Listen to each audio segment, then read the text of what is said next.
Hello and welcome to Castle's Corner. I'm, of course, Coach Castle, joined with my co-host Matt today, Mr. Matt Morton. And we're going to be talking all about handicap, trials, tribulations, myths, and misconceptions today. So I'll basically be interviewing Mr. Matt, a little bit different format today. But I think this one's necessary because, as you know, Matt, you deal with it all the time like I do. Just regular everyday people are intimidated to go to the gym. And when you have some form of a disability or there's something cosmetically wrong with you, let's say, or something like that, you are much less inclined to be social, to go in public. You have a much higher anxiety about things like the gym and public settings. Generally speaking, guys, don't tear me a new one. I know a lot of you are badasses, but generally speaking, people experience this. So let's talk about some of these things, Matt, if you don't mind. Okay. So, let's just get over some of the obvious ones. If you're handicapped, let's just kind of keep it general, but let's just say wheelchair specific. What kind of trials and tribulations do you face going to a public gym, for example? Do you find them all to be easily accessible? Are some better than others? Some gyms, just getting into the door is a monumental feat. So I found that if I'm going to go in and they don't have the push button door or an automatic door, I just call the front desk and say, "Hey, look, I'm coming in. Will somebody open the door for me?" You know, and they're very accommodating for that. They have no problem. Let's say a building is in a strip mall and they were built before 1990 and, they're not ADA compliant. Well, that's just one of them. And You ever had a story where you had to like drag your happy ass up the stairs with the wheelchair and then put yourself back in there, or that hasn't happened yet? no, that has never happened. That'd be a pretty good video, though. Like, you could Oh, probably yeah, sue that'd the gym. be, You would be suing the gym over that, I imagine, actually. oh, I would. But what about when once you get inside the gym? I mean, I know it's just a door, but obviously, if there's steps Most in the people door are and everything very else, accommodating, believe it or not. They'll stay out of your way because they're used to people sitting on a bench to do a lot of their exercises. So the wheelchair, that they're usually everybody's always been nice about getting out of my way.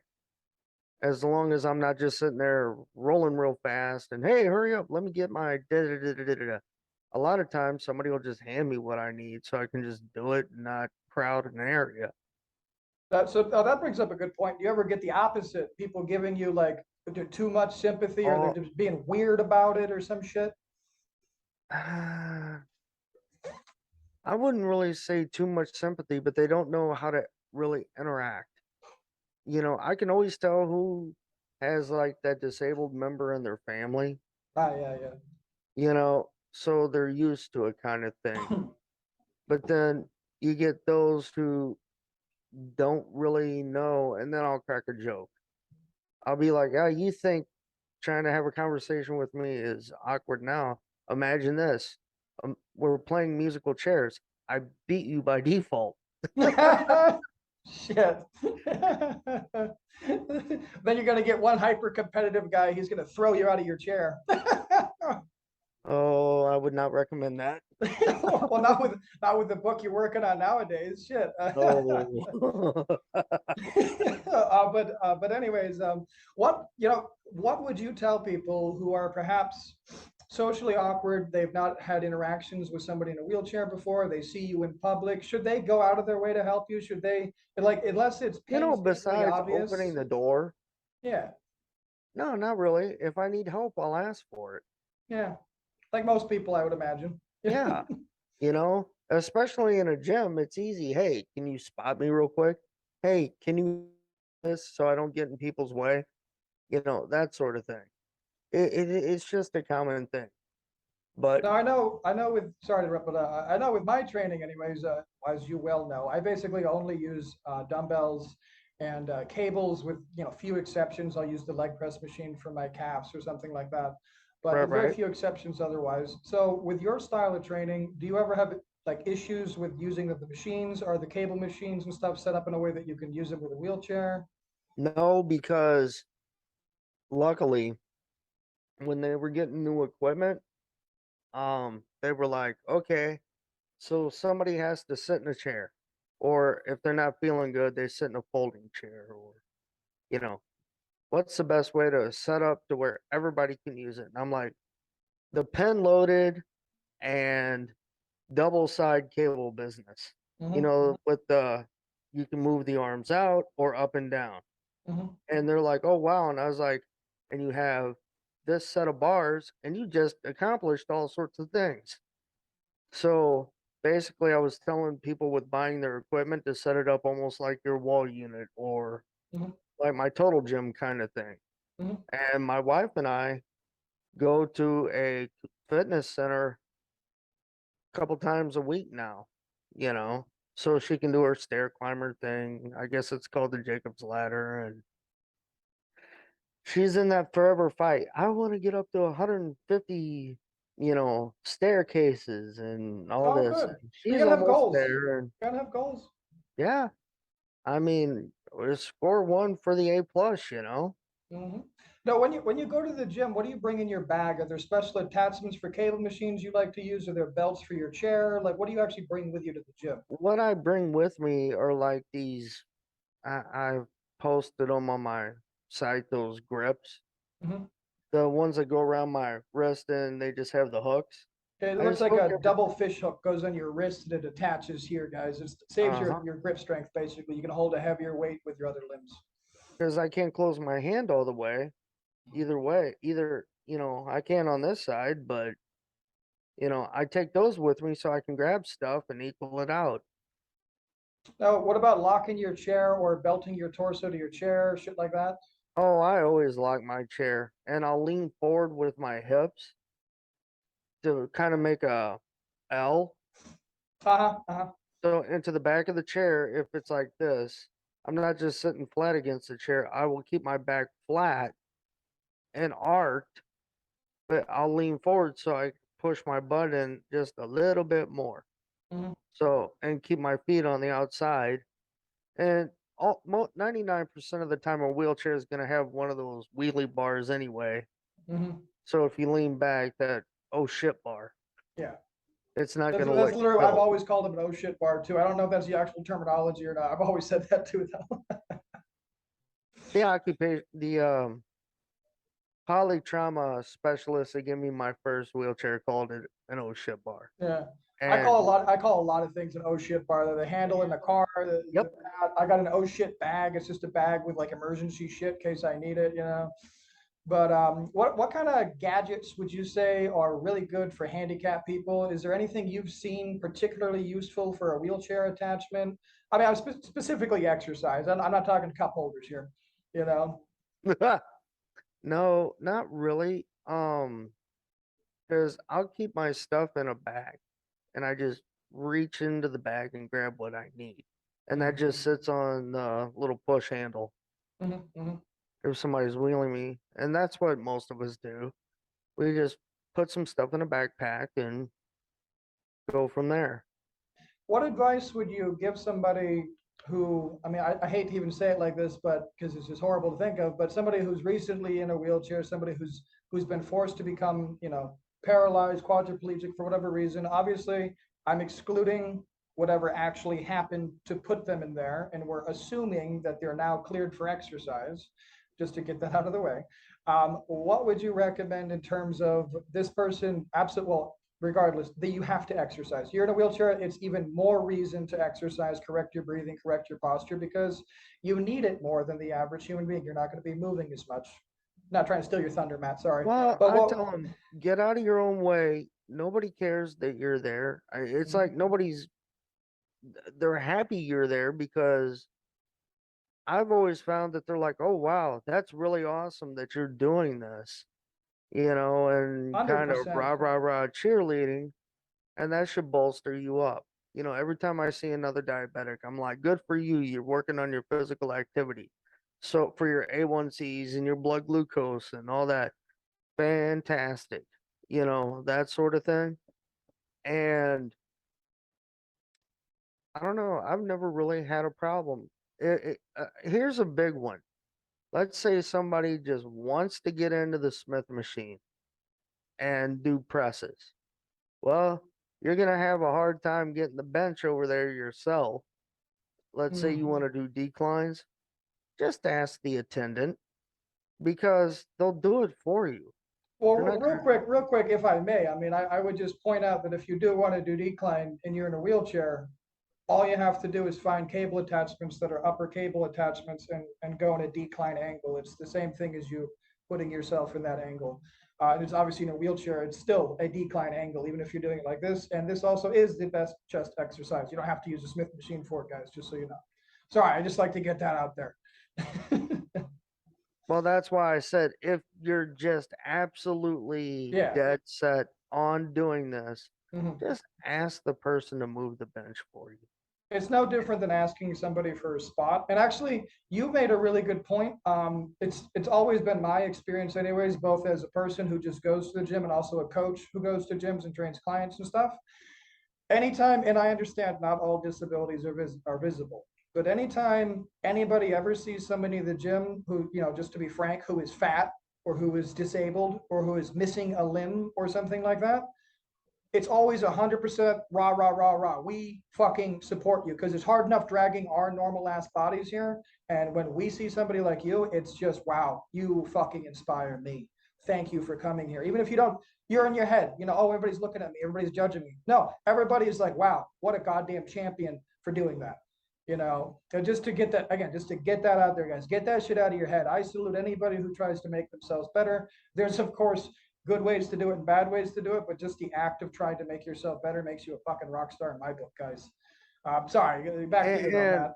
to expand on what he's saying,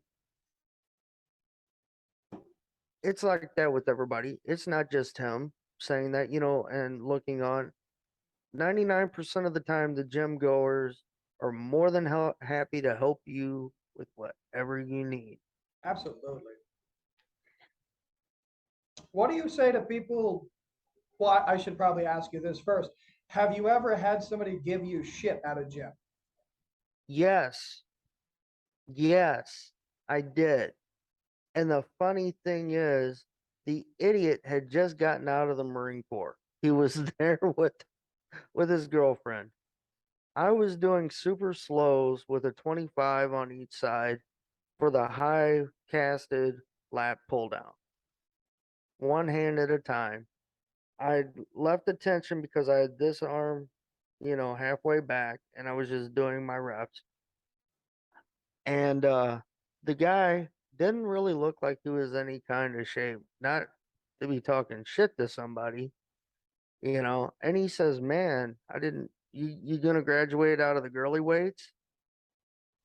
And I looked at his T-shirt and it said Marines. I was like, "Were you in the Marine Corps, man?" He goes, "Yeah." I was like, "I'm your Marine Corps history boy." And I looked at his girlfriend and I was like, "Why do you let this fucking a-hole out of the house?" I was like, "Kid, if you would have been in with my group, we would have broke your legs, man." Usually, when people get out of the Marines, I mean, at least in my experience, they're typically a bit more humbled than when they went in. She told me honestly that he'd gotten kicked out. Oh, well, then that would actually make sense then. You'd probably get kicked out So, for I mean, that. For shit attitude. Not being a team player. you've known me for a very long time now. And I've always been humble because it's easy to be humble. I can always go and tell you, call this person, they're better at this, that, or the other than I am. It takes a mindset, though. It does. It does take a mindset. I remember in my 20s until I was about 25, I was a real asshole. Now it Oh, could be I was argued. too. Could be argued I had reason to be. I mean, I was a Michelin star chef. I was running all these places. I was doing all these things. But so fucking what? You're still a nobody. You're still a nothing. Who gives a shit? Nobody gives a fuck about you. What have you actually done that you have any right to be, excited about? And on top of that, even if I live the rest of my life and I actually achieve, my dream vision of helping everybody the way I want to and building my company, all the things I want to do, after I die, so what? I'm not going to be like remembered. You know what I mean? Maybe best case scenario, somebody like Elon Musk, he's going to be remembered, 1,000 years, couple thousand years. So what? Who cares? It's easy to be humble when you have a perspective of, how big everything actually is. The problem is when you don't travel. The problem is when you don't read. The problem is when you don't experience, other people, other cultures, other aspects of lives, when you don't expand your mind, when you live in a one town, surrounded by the same, primitive 20 people, and you intend to live there your whole life, you don't travel, or I mean, you all know what I'm talking about. You all know these kinds of people, and we all know to stay away from It's these like fucking those. losers. I I kind of ball them all up and just say those ignorant hate groups. I don't care which Yeah. one. You Like know, KKK, for sit. example, how can you be a member of KKK unless you are a small, bigoted, uneducated person? And this guy, you probably know him, Absolutely. Daryl, what's his name? He's a big black guy. He goes around and he literally goes to KKK rallies, a big black guy, and he's like, "Hey guys, what's going on?" And he's just like super nice and friendly. And he's converted like 1,000 KKK who's just never met a black man before. They've never actually met one. You know, it's crazy. I hate black people. I've never met one, but oh, I hate them. It's dumb. Any kind of hate is just stupid. To me, hate just equals uneducated. Generally, I would say I, there's I, some good, I there's mean, in some a good broad causes. sense. Yeah, there's some good causes for hatred. I mean, there's a reason we have it. But I mean, in general, yeah, hatred is equivalent to ignorance in most cases. Yeah. I'm just thinking of bad examples now, like revenge and stuff. I mean, but I mean, revenge is never a good motive. But I mean, it's definitely hate fueled, and I mean, anything that gets work accomplished, is I mean, the Punisher, he's all revenge. He gets shit done. You know what I mean? Daredevil, same thing. Daredevil. I mean, well, it's a lot of superheroes. It Batman. started. It started as revenge. A lot of superheroes, yeah. But it's why a lot of bodybuilders started because of superheroes. They saw the Yep. guys and the muscles and the tights and the women and the feats of strength, and they wanted to become bodybuilders.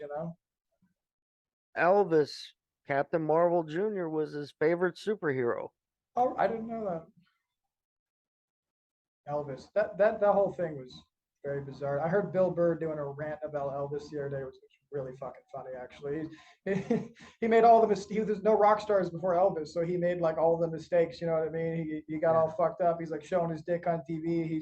He's married to a 14-year-old. He's getting all fat, popping pills, doing whatever, and nobody's gonna tell him no because there's never been somebody like Elvis before. There's still people with like Elvis lampshades and shit. It's so bizarre to me. That movie, just since I brought it up, the movie that was on HBO over the weekend, it's Mhm. on HBO Max. Fantastic movie. I gotta I check it mean, out. I know I was only 2 years old when he died and everything, but everything that I've known, that movie pretty much told it like it was. I gotta check that out. I haven't seen it. Anyways, but back to you. We only got a couple minutes here. So, what haven't we hit yet? So, I People be got. nice. Here's the big thing. You have to get out of your way. You can't sit there and think, oh, gee, people are going to think I'm retarded and sitting here and looking stupid and I got the wheelchair. We have a Paralympics, folks. Everybody watches us. There are many events that were watched for the Paralympics more than the regular Olympic counterpart. Well, they're way more exciting. I mean, just like men's soccer is more exciting to watch than women's soccer. I mean, a bunch of fucked up people playing a game is way cooler to watching a bunch of normal people playing a game. You know. It's the same game. It was the same game. I mean, but what are your thoughts on Well, I already know your thoughts on it, but would you mind sharing your thoughts on people being offended on your behalf? Oh, gee. Because I know it's happened.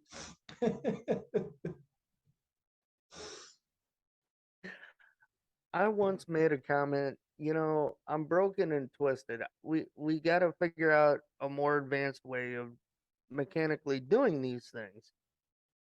And the girl that was part of the strength and conditioning program for Lindenwood goes, well, little kids really look up to you because you were military and and you're not going to talk like that. I looked at her and I was like, I'm old enough to be your father there, sugar bear. And it's You me. and I'm talking about myself. So maybe you need to go find somebody else that's an adult to come over and talk to me because you and I are through. You're fired. I've had a lot of, well, not a lot, but I've had quite a few clients who are handicapped, and I will notice 9 times out of 10 when I'm training them, say they get a relative or a friend, whatever, somebody to talk to them. I'm always joking with all of my clients. It might not seem like it, because of the podcast and shit, but I'm joking about everything. And I'm especially always joking with my handicap clients because number one, it's a great source of comedy. Again, I'm not making like I will sometimes tell I'm making. people that I'll race them going downhill. Yeah. As long as I have the brakes off my chair, I don't care. I'll outrun them. But I think people just they're afraid to have comedy over a disability, especially when it's not something. I'm sorry, when it is something visible. When it's not something visible, people seem to be a little bit more okay making fun of it. But when it's something visible, like say somebody's fat, we're not supposed to make fun of fat people. Well, I love making fun of fat people. Get over it. You're not supposed to make fun of people in wheelchairs. Well, why not? They like comedy just as much as everybody else. They want to be included in comedy just as much as everybody else. And it's just As another long as outlet. it's tasteful. Yeah, well, I mean, yeah, don't be a fucking dick. But to be fair, you never know how a joke is going to turn out until it's said. You know what I mean? It's still an attempt at making a joke. It might not be funny, but you don't know that till you try it. I'm gonna close with this Yeah. because I've gotta go. But my friend Brian, he lost his leg, so he and I are always at rec therapy, and we're making fun of each other all the time. He says something like, "Oh, I'll kick your ass." Wait a second, I can't get my leg up that high. I'm missing it, right? Yeah, it's something. Yeah. Well, one day he was leaned up against the door, and the door opens outward. So I'm sitting there looking at it, and he's leaned up against it like a kickstand. He goes, "What, you trying to get somewhere there, Wheels?" So I would have no end of ammo for that kind of shit. Well, I wouldn't want to start on it here, but one of these days we'll have a roast of Matt or something. No, but I mean, it was funny because here I am being held indoors by a guy missing a leg. Yeah, he's your gatekeeper. One He's of your my little good kick friends. stool. Yeah. But Matt, thank you for taking the time to do this interview. And I mean, I hope some handicapped people see this and realize that yeah, you got to exercise. Nobody cares, and actually, most people really are super excited to see you in the gym because it motivates them to train harder. And they're probably going to go back a couple more days that week because they're like, hey, if that guy in a wheelchair can, why the fuck can't I? I've had plenty of able-bodied people say, "I come here because I know you're going to be here, Mm-hmm. and I don't want you here more than me." That sucks. Mm-hmm. But that's, I mean, good. Look at just being in a wheelchair. You might not be good for you, but you're motivating people just going to the gym. And just seriously, guys, nobody gives a shit. Go do your work, live your life, help other Do your people. thing. That's You it. be you, you do your thing, and you be happy. Mhm. But again, Matt, thanks so much, and we'll Thank have you. you on next week. We got a fun one next week coming up, guys. Should be a 4-way, actually, I think. So we'll see. But That'd be great. don't hold me to it, guys. I'll try, but don't hold me to it. Peace out, guys. Peace, Matt. Cause I don't give a fuck what you say. Yeah, I'ma do shit my way. So you can go kick rocks, I'ma stack bricks up, build what I want to make. Yo, I got a lot of shit to say, so I'ma do this every day. I'll be writing things until I'm fucking buried in my grave. 6 feet deep under, but my body won't decay. Cause my messages are timeless, so they'll put them on display. Oh yeah, I rap with a certainty, I have a sense of urgency. A message for eternity, for everyone internally. I had some people burning me, but now they fucking learn to see I ain't the one to fuck with. Now they looking nervously, and I don't really care what you think of me respectfully. You can kick rocks if you think you're fucking better, see. I will outwork you, turn you to an enemy. Hurt you so bad that you're gonna need some therapy. I got the motherfucking recipe. I've been cooking up hits, I'ma leave a legacy. You'll be looking small when you're standing right next to me. I'm 5'10", bitch, but I'm 10 feet. Cause I don't give a fuck what you say. Yeah, I'ma do shit my way. So you can go kick rocks, I'ma stack bricks up, build what I want to make. Cause I don't give a fuck what you say. Yeah, I'ma do shit my way. So you can go kick rocks, I'ma stack bricks up, build what I want to make. Yeah, I'ma do it my way.